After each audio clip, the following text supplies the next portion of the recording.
मेरो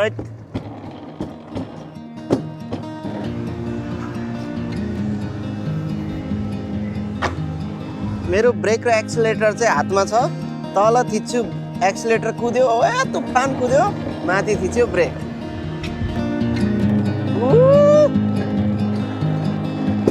आहाहाहा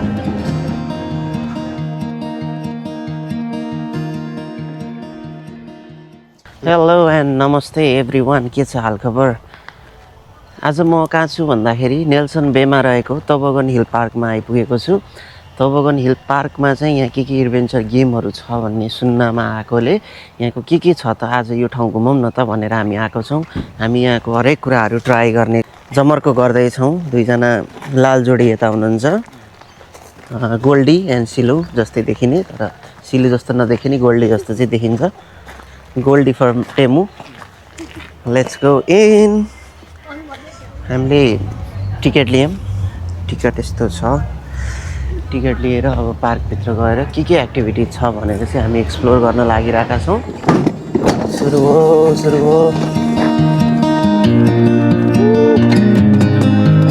मजा आउँदो रहेछ मजा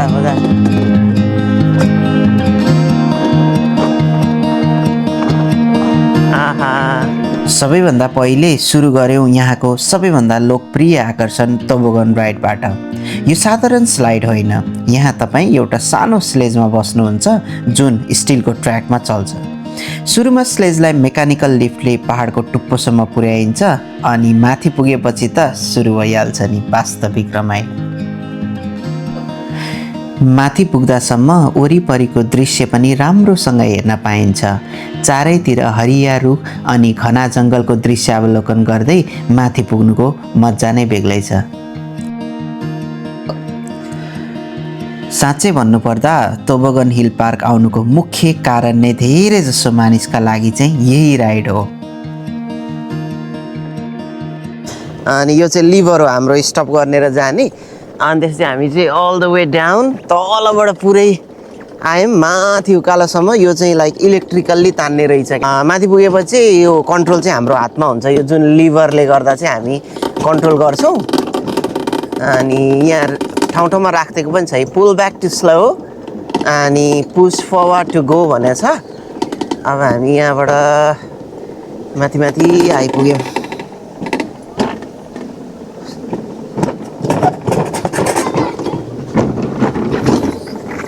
तपाईँ आफैले ब्रेक लिभर प्रयोग गरेर गति नियन्त्रण गर्न सक्नुहुन्छ चाहनुभयो भने बिस्तारै रमाइलो गर्दै जान सक्नुहुन्छ अथवा तपाईँसँग धेरै साहस छ भने चाहिँ अलि बढी स्पिडमा पनि जान सक्नुहुन्छ है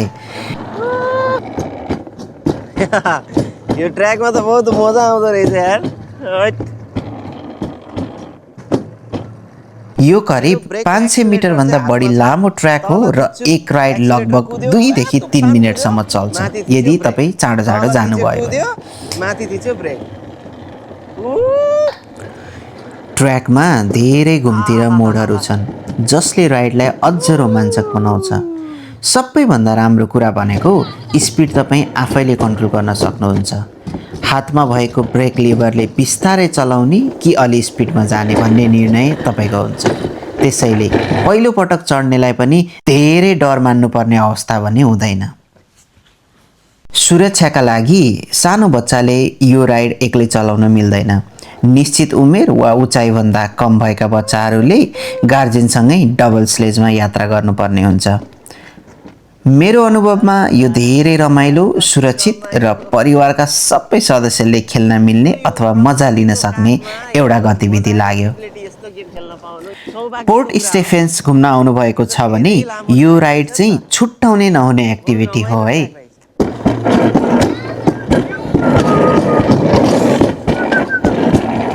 स्लो डाउन हामी चाहिँ लगभग यो ट्र्याकको अन्तिममा आइपुग्यौँ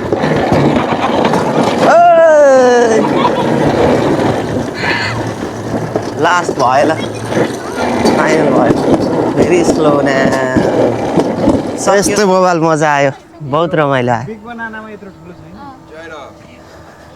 मजा आयो कस्तो मजा आउने सर खिच्दै आएको हो कि स्पिडमा गएँ मजा आयो स्पिडमा गयो होइन हामी पनि स्पिडमा आयो बिचबिचमा तर इट वाज ग्रेट मजा आयो यार मलाई त फर्स्ट एक्सपिरियन्स गुड थियो हैन फर्स्ट एक्सपिरियन्स दामी भयो बबाल ठुलो रहेछ नि ट्र्याक आनन्द के यो चाहिँ ठुलो देखुनामा यत्रो छैन सकिहाल्छ हामी निस्किसक्यौँ त्यहाँबाट अब हामी के गेम खेल्छौँ हेरौँ है त हामीले अर्को टिकट लिएको छौँ त्यो चाहिँ रक क्लाइम्बिङको लागि हो अनि रक क्लाइम्बिङको लागि चाहिँ हामी लाग्दैछौँ आजसम्म गरेको छैन फर्स्ट टाइम हो ओ माई गड यो माथि पुग्न त मजा आउँछ होला हौ अब पालो रक क्लाइम्बिङको यदि तपाईँहरूलाई आफूलाई अलि चुनौती दिन मनपर्छ भने यो गतिविधि तपाईँहरूको लागि एकदम राम्रो विकल्प हो यहाँ विभिन्न कठिनाइ स्तरका धेरैवटा क्लाइम्बिङ वालहरू छन् त्यसैले नयाँ सिक्नेदेखि अनुभव भएकासम्म सबैले प्रयास गर्न सक्छन् Which one? Easy one? Easy one. I'll go for the hard one. Don't go for the hard one. I'll go hard one. No, no. मिल्छ के हेर्न How hard do you want to try? It's my first time but I want to try hard. Let's try this one. Is it easy one? Yeah, this is the easy one. If you want to try somewhat harder, धेरैवटा climbing वालहरूमध्ये मैले भने अलिकति गाह्रो लेभलको अहँ। makes it harder. सुरुमा त उत्साहित थिएँ तर चढ्दै जाँदा त्यो मैले सोचेभन्दा अलि धेरै चुनौतीपूर्ण When you reach रहेछ the top, just want to squeeze the chicken. And then when you're all done, you want to let go of the wall. Grab this rope with 2 hands and then push off the wall using your feet, okay? Let's go when you're ready, bro.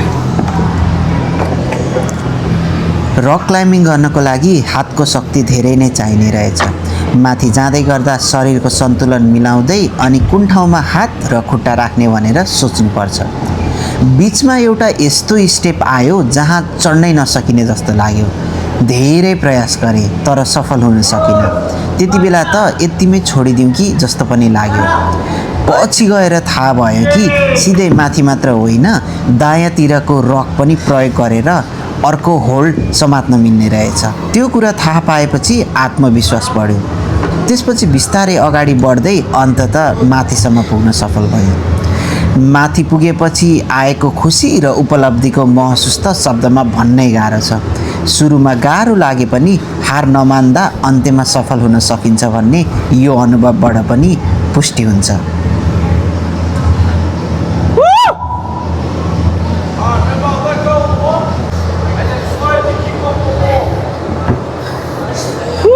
यदि तपाईँलाई बहुत adventure मजा आयो। मनपर्छ र आफूलाई अलिकति चुनौती दिन चाहनुहुन्छ भने रक क्लाइम्बिङ एकदमै मजाको अनुभव हुन्छ मलाई त यो गतिविधि केवल खेल मात्र होइन आफ्नो डर जित्ने यो गाह्रो रहेछ। जस्तै लाग्यो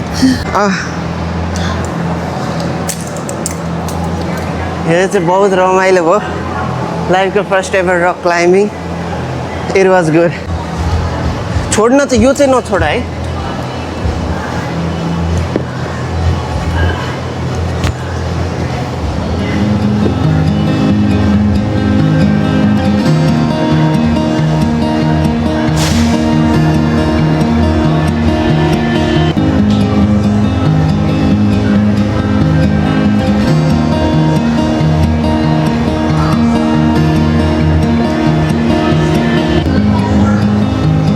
Come on.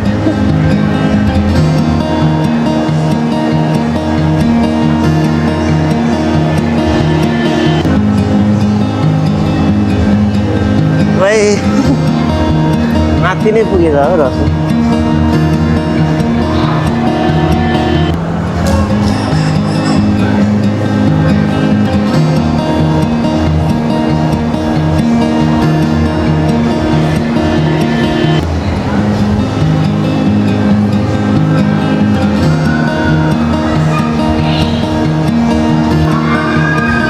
कस्तो भयो कस्तो भयो टु इजी भयो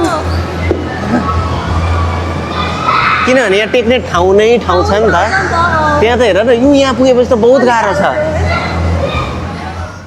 रक क्लाइम्बिङ चाहिँ गरियो अब रक क्लाइम्बिङ गरेपछि अब यता मिनी गल्फ छ कि भन्ने यहाँ कुरा आछ अनि यता मिनी गल्फको लागि चाहिँ हामी लाग्दैछौँ मिनी गल्फ चाहिँ कता यता छ भने थियो है हाउ इज इट पहिला हेरौँ कस्तो छ मिनी गल्फ अनि त्यसपछि we will decide whether to play or not.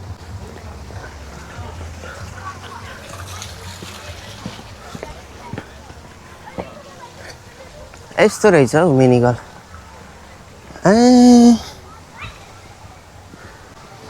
मैले मिनी क्लिपमा खेलेको थिएँ कि कम्प्युटरमा खेले जस्तो गेम के यो के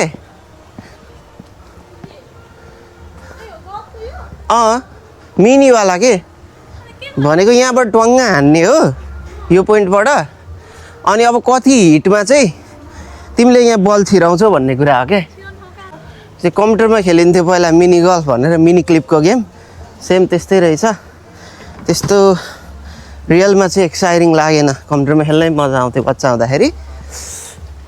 यो केटाकेटीहरूको लागि यो बन्जी ट्राम्पोलाइन पनि रहेछ, त्यहाँ हार्नेस बाँधेको हुन्छ अनि त्यो हार्नेसमा लगाएपछि अनि उफ्रिने, त्यसमा जम्प हान्ने, बहुत इन्जोय गर्छन् बच्चा बच्चीहरूले। अरू त्यस्तो खासै लागेन, अब सबै केटाकेटीको लागि रहेछ। हाम्रो लागि हुने चाहिँ 2टा मात्रै एक्टिभिटिज थियो अनि त्यही भएर हामी चाहिँ अब यहाँबाट थ्याङ्क यू सिया। मजा आयो नि त। रक क्लाइम्बिङ कस्तो हो? मजा आयो। हिमालय रोडिज भन्न बिर्सेछ नि त अघि। यहाँबाट चाहिँ अब हामी निस्किन्छौँ, सबै गाडीमा बसिसकेका छन्। हामीले एउटा फ्युल स्टेसनमा रोकेर कफी लियौँ। कफी खाँदै अबको यात्रा भने चाहिँ न्यू कासलतिरको हुँदैछ। टोबोगन हिल पार्कको एडभेन्चर सकिएपछि अब हामी लाग्छौँ न्यू कासल मेमोरियल वकतर्फ। पोर्ट स्टेफेन्सबाट करिब 1 घन्टाको ड्राइभपछि हामी न्यू कासल पुग्छौँ।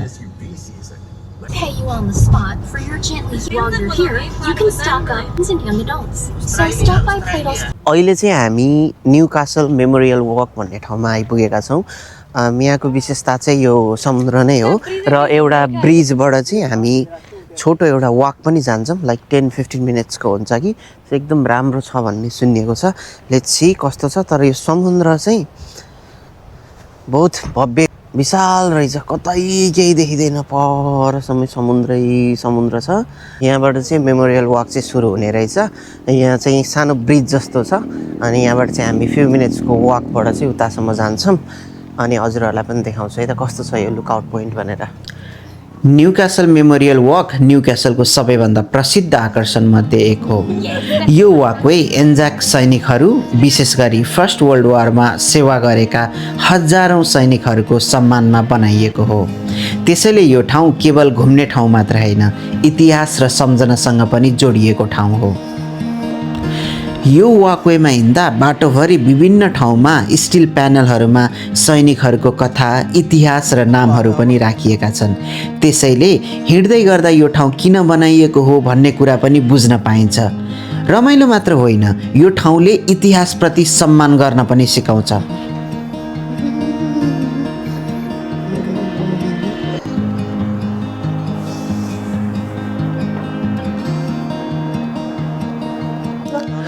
सबैभन्दा राम्रो कुरा भनेको यहाँ प्रवेश गर्न कुनै टिकट लाग्दैन। निःशुल्क भएर पनि यति सुन्दर दृश्य र अनुभव गर्न पाउनु भनेको आफैमा ठुलो कुरा हो। त्यसैले न्यू कासल आउने जो कोहीले पनि यो ठाउँ छुटाउनु हुँदैन।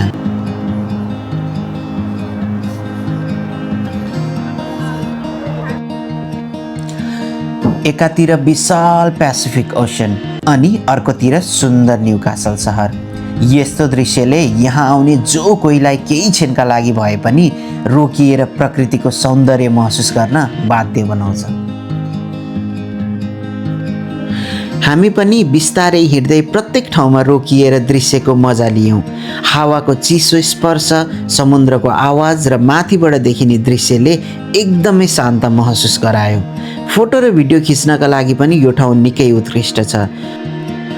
यदि तपाईँ भाग्यमानी हुनुभयो भने व्हेल माइग्रेसन हुने सिजनमा त मेदेखि नोभेम्बर भनौँ न, यही मेमोरियल वकबाट समुद्रमा व्हेलहरू पनि देख्न सकिन्छ। त्यसैले यो ठाउँ स्थानीय र पर्यटक दुवैका लागि निकै लोकप्रिय मानिन्छ। कस्तो राम्रो ठाउँ के, जति आँखाले भ्याएसम्म पुरा समुद्रै समुद्र छ। जहाँसम्म आँखाले भ्याउँछ त्यहीँसम्म समुद्र छ क्या, परसम्म। अब चाहिँ हामी यहाँबाट निस्किन्छौँ। अब हाम्रो नेल्सन बेको यात्रा चाहिँ यस्तै नै रह्यो। अब यो ठाउँलाई नै आजको लास्ट स्पट बनाउने कि भन्ने प्लानिङ भइरहेछ। अब भने हामी घरतिरै लाग्छौँ यहाँबाट। अब लगभग 2-3 घन्टाको ड्राइभ होला यहाँबाट। Right, see you guys until next time, by.